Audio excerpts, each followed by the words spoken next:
Assalamualaikum warahmatullahi wabarakatuh. Apa kabarnya anak-anakku? Mudahan Anda semua saat ini ada dalam keadaan sehat walafiat dan selalu berada dalam lindungan Allah Subhanahu wa taala. Bertemu lagi dengan Bapak dalam pelajaran bahasa Indonesia. Masih kita akan bahas tema 2, selalu berhemat energi.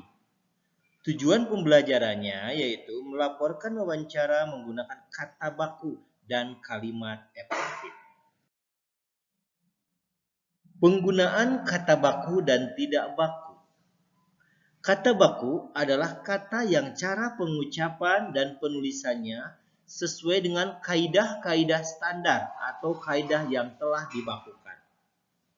Kaidah standar yang dimaksud dapat berupa pedoman umum ejaan bahasa Indonesia atau PUBI, tata bahasa baku atau kamus umum bahasa Indonesia.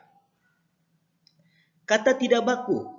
Kata tidak baku adalah kata yang cara pengucapan atau penulisannya tidak memenuhi kaidah-kaidah umum tersebut, yaitu kaidah umum ejaan bahasa Indonesia, tata bahasa baku atau kamus umum. Itu pengertian kata baku dan kata tidak baku. Contoh-contoh kata baku yang biasa Anda kenal dalam bahasa sehari-hari ya. Yang satu energi, dua metode, analisis, sintetis, apotek, napas, kaidah, abjad, aktif, atlet, baterai, bus, cecak, cedera, daftar, coklat, dahulu, dan lain-lain. Masih banyak sekali ya macam-macam kata baku itu. Ini sebagai contoh saja. Sekarang lanjut pada membuat laporan hasil wawancara. Ya. Dalam membuat laporan hasil wawancara, kita harus tahu dulu apa sih laporan hasil wawancara itu. Laporan hasil wawancara adalah tulisan yang berisi seluruh kegiatan wawancara yang telah dilakukan dengan narasumber. Dalam laporan wawancara ada 7 hal atau bagian yang harus ada, yaitu sebagai berikut. Yang pertama, latar belakang wawancara, yaitu bagian ini berisi alasan mengapa kamu melakukan wawancara kepada narasumber. Yang kedua, tujuan wawancara. Pada bagian ini berisi tujuan atau maksud mewawancarai narasumber. 3. Topik wawancara. Bagian ini berisi tema tahu topik wawancara yang kamu lakukan.